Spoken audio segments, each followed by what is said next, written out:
Hey, you guys, it's your girl Q Chi-Town here with another installment of the A-List Alert coming on behalf of the Key S Expressions Publishing slash Multimedia Division. We are doing big things in the Midwest, you guys. If you're new to the channel, welcome aboard. Go below this video, hit that notification bell.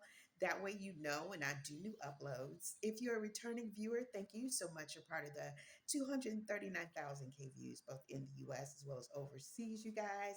And guess who is on the runway today, you guys? None other than Remy My Network. Yes, Remy My Network is in the building. Well, actually, I was able to see her network in my story, giving me all the support A-List Alert Network TV has to offer over there on IG. And I really appreciate her logo being seen in my story. So thank you so much. Go out there and support her arena of entertainment. She has two projects on the Lifetime Network. The first one is called Girl in the Closet.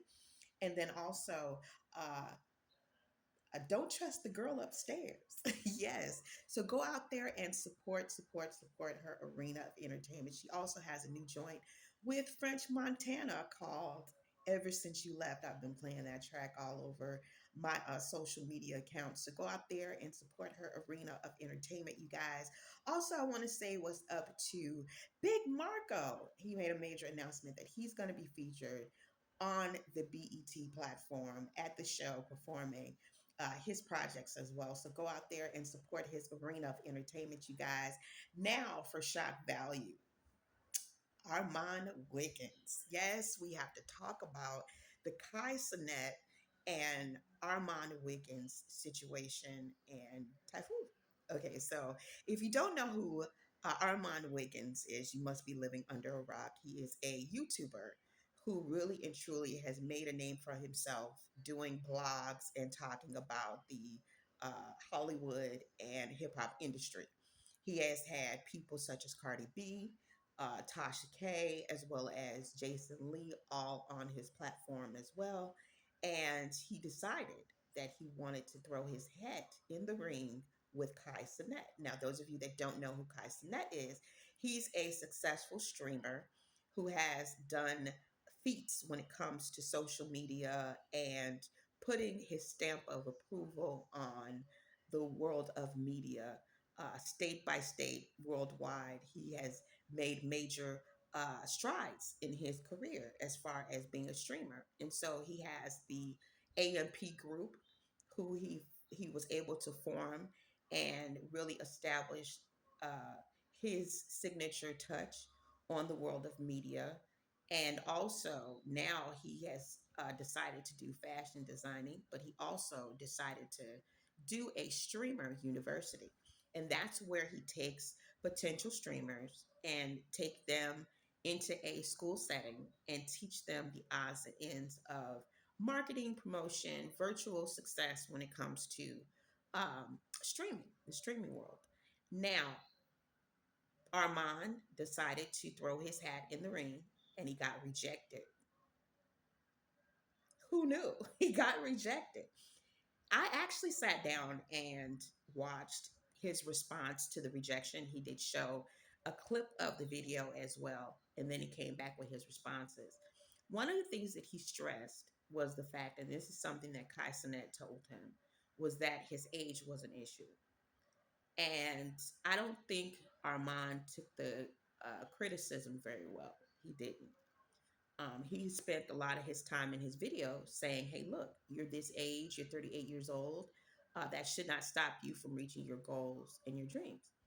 My thing is, why didn't you do your homework on Kai? Because Kai was ready. In the video, you saw Kai pull out his page and ask him, hey, look, this is how long you've been streaming. You know, this is how long you've been doing content. Why is it taking you so long? Things of that nature. And as he was talking, Armon Wiggins was trying to respond at the same time that Kai was asking him questions about his own work. And then it became an age thing. And his idea of what age was came out in that interaction. Kai found out that Armand Wiggins was 38 years old and he was not happy about that at all. He was shocked. He was very shocked.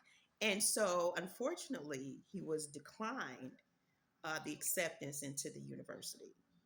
Do I believe that he should have gotten the opportunity to go? If he had a division for his age group, then I would say yes. But I don't think Armand was prepared. He said throughout his whole video, hey, look, I don't do auditions. I don't do auditions. Okay, fine. You don't do auditions, but at the same token, you should have done your homework. And you should have compared your demographic to Kai Sinet's demographic. Totally a younger generation. And then he started talking about, Armand did, about different people like um, Wendy Williams, for example, who does gossip. The reason why Wendy Williams has been so successful is because she's a woman. And traditionally, women and gossip go hand in hand. Oprah Winfrey, The View he mentioned. These are people who, Ricky Lake, Jenny Jones. These are people who strive for success by bringing you, tabloid news about different celebrities and things of that nature. And so for a man to now come and do the same thing, I do believe that the market is foreign about it. It's not something that is traditional. It's not something that is acceptable to everybody, And unfortunately, this was a rude awakening for Armand to realize that, hey, look, there is still a form of discrimination going on, even though you have as much success as you have in your arena of entertainment. You still have to go through those obstacles. And I think that Armand has been very comfortable in his setting of success to the point where he feels he's invincible. And this reality is letting him know that you're not. You're not invincible. And so he touched on a lot of things. What he did was he encouraged people who were around his age group or older to not give up on your dreams, things of that nature. He brought up Charlemagne the God, saying, well, he's got success in his late. Everybody's situation and circumstances is different. You cannot compare apples and oranges. But again, traditionally, gossip and women have always been the formula, and not everybody is really into what you're into. And that's what Kai Cenat was letting him know. Hey, look, gossip is not gonna last forever. What else do you have? One thing I heard him say is that we don't know enough about Armand at 38 years old, and that's something that is a light bulb moment that should have went on for him. But he did say his jacket was nice. And it was very speedy. It was very speedy. So I don't know. Maybe he should just think about creating something on his own for his age group. I think that a lot of Armand's audience is middle-aged women, middle-aged women in their 30s who's looking for the latest gossip because Wendy Williams isn't around. And then they just took off Sherry Shepherd's show. So now what type of gossip do we have left? Whoopi Goldberg? Well, she keeps passing out at the table or making these abruptive, emotional outbursts at the table. So where are they going to get their gossip from? Nobody but Armand has been holding that down. And then there is Tasha K as well. And so, again, the traditional platform where gossip has swept the nations has always come from women. And that's generational. It's not just something that is foreign. It has always been that way. Women and gossip go hand in hand, and it's being received a lot better when it comes from a Wendy Williams or Oprah Winfrey or a Ricky Lake or Jenny Jones.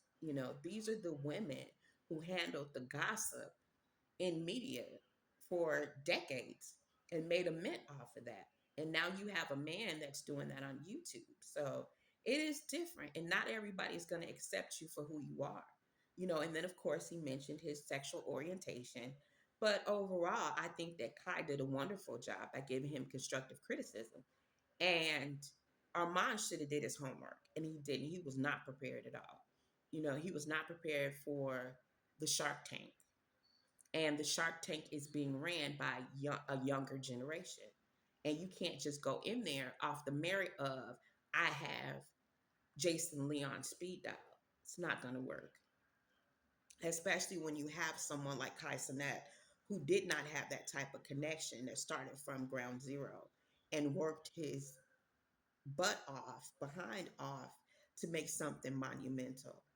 You can no longer go into these industries and rely on your connections to make it work. You have to actually go and do in and put in the work that it takes to make a dent.